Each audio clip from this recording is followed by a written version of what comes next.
Good wife channel देखने वाले सभी दर्शकों को हमारी तरफ से राम राम। तो आज हम आपको लेकर आए हैं अलवर राजस्थान में नांगलबनी के गांव जिसमें है भरथरी धाम। और आज हम आपको राजा जो भरथरी थे उज्जैन के, वो कैसे एक योगी बने अपने राजपाट को छोड़कर। तो आइए अब हम आपको उनके मंदिर की ओर लेकर चलते हैं और उनके भव्य दर्शन आपको करवाते हैं।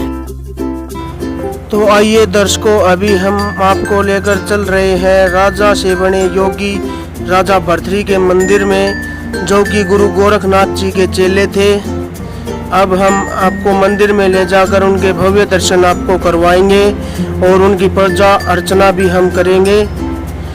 आप जो देख रहे हैं ये अद्भुत और चमत्कारिक मंदिर योगी भरथरी का है। और यहाँ सामने हमें शिवलिंग मिला है जिसकी राजा भरथरी के मंदिर में ही स्थापना की गई है। और अभी हम यहाँ पर जल अभिषेक करेंगे और आपको राजा भरथरी के भी दर्शन हम करवाएंगे। तो जो आप ये सामने देख रहे हैं यह है शिवलिंग और नंदी जी भी इनके साथ में विराजमान है, श्री गणेश जी भी इनके साथ में विराजमान है। और अभी हम यहाँ पर जो आप ये नल देख रहे हैं यहाँ से जल लेकर और शिवलिंग पर जलाभिषेक करेंगे और उसके बाद अभी हम आपको राजा भरथरी के मंदिर में लेकर चलेंगे और उनके भव्य दर्शन आपको करवाएंगे। ये अब आप देख रहे हो हम जलाभिषेक कर रहे हैं शिवलिंग पर और अभी हम प्रस्थान कर रहे हैं राजा भरथरी के मंदिर की तरफ जहां पर उन्होंने समाधि ली थी। और अभी हम यहाँ पर राजा भरथरी को प्रसाद चढ़ाएंगे और आपको राजा भरथरी के दर्शन हम करवाएंगे।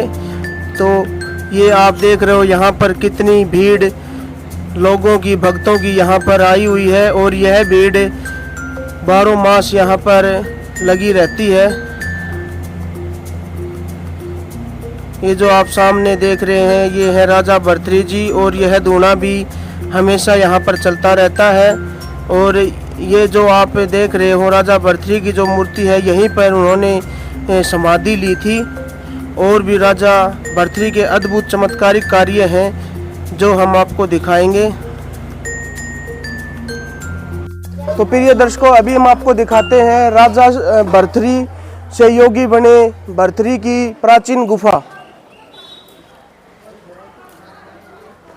राजा भरथरी जो थे उन्होंने अपना सारा धन संपत्ति राजपाट छोड़कर वो योगी बन गए थे और यहीं इसी गुफा के अंदर उन्होंने तपस्या की थी। अभी हम आपको उस गुफा की तरफ लेकर चलते हैं।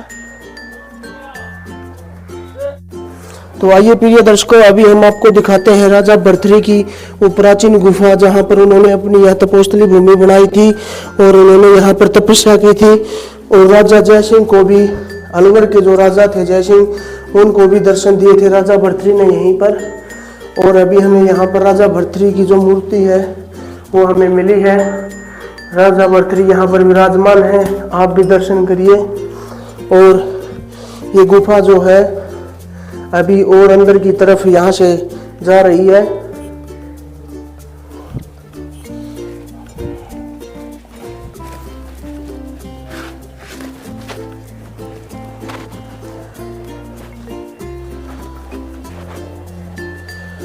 और यहाँ पर इसी गुफा के अंदर माता शेरावाली के हमें दर्शन करने को मिले। अभी हम इस गुफा से बाहर निकल रहे हैं। तो आपको दर्शकों दिखाई यही वो प्राचीन गुफा थी जहाँ पर राजा भरथरी ने तपस्या की थी। अभी हम आपको राजा भरथरी ने जहाँ पर पानी निकाला था, उनको प्यास लगी थी और जहाँ पर उन्होंने अपना चिमटा काढ़कर पानी निकाला था, हम आपको वहाँ लेकर चलते हैं। तो आइए दर्शकों, तो आइए दोस्तों, अभी हम आपको लेकर चलते हैं उस चमत्कारिक अद्भुत दृश्य की तरफ। जब राजा भरथरी यहाँ पर तपस्या कर रहे थे और उनको प्यास लगी, तब उन्होंने इसी जगह पर जो धोने पर चिमटा था वो यहाँ पर जमीन पर गाड़ दिया, जिससे गंगा माँ प्रवाहित यहाँ से होने लगी। और यह जलधारा आप जो देख रहे हैं, यह जलधारा जब से लेकर आज तक लगातार यहाँ कई वर्षों तक बह रही है। ये बातें लगभग 2067 सालों से भी पुरानी हो चुकी हैं। और यहीं पर राजा भर्तृहरि ने अपना चिमटा गाड़ा था और यह जल प्रवाहित यहाँ से किया था। और अभी हम आपको लेकर चल रहे हैं और आगे की तरफ यहाँ पर ये नंदी जी खड़े हैं बीच रास्ते में, और ये दुकानें यहाँ पर लगाई गई हैं प्रसाद के लिए।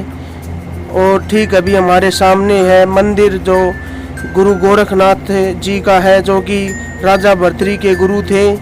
और गुरु गोरखनाथ के जो गुरु मच्छिंद्र नाथ जी थे वो भी यहीं पर विराजमान है। यह मंदिर गुरु गोरखनाथ जी और गुरु मच्छिंद्र नाथ जी का यह मंदिर है। और गोपीनाथ जी की भी यहीं पर समाधि है, जो कि राजा भर्तृहरि के भांजे थे। तो आइए अभी हम आपको उनके भव्य दर्शन यहाँ करवाएंगे।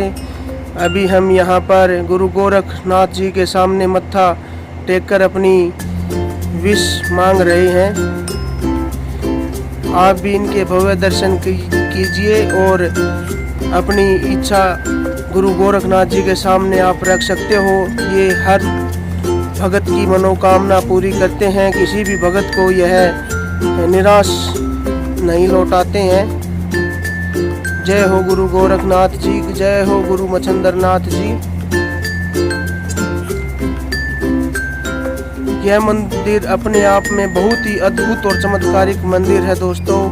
यहाँ पर बहुत सी संख्या में भगत यहाँ पर आते हैं और पूजा पाठ करते हैं। भादों में यहाँ पर मेला भी लगता है। तो आइए दर्शकों, अभी हम यहाँ के जो महंत हैं उनसे राजा भर्तृहरि के मंदिर के बारे में यहाँ उनसे बातें करेंगे। आदेश महाराज जी। महाराज जी, आप ये बता सकते हैं कि यहाँ पर जो मंदिर है राजा भर्तृहरि का, कैसे उन्होंने राजपाट छोड़कर यहाँ पर तपस्या की और कैसे क्या वो यहाँ पर उनकी स्थापना जो है वो हुई थी? देखो, मैं खुद तो पद्मनाथ अध्यक्ष मंदिर का बोल रहा हूँ। और ऐसा है, देखो उज्जैन नगरी के राजा थे और इन्होंने उज्जैन नगरी में राज किया था। राज करने के बाद में इनकी जहाँ तपस्या करी है, बहुत समाधि है, लेकिन लास्ट समाधि यही है, इन्होंने यहाँ आके अलोप हो गए। इनके बाद में समाधि नहीं है। मतलब वो जो लास्ट समाधि ली थी वो उन्होंने यही आके? अच्छा जी।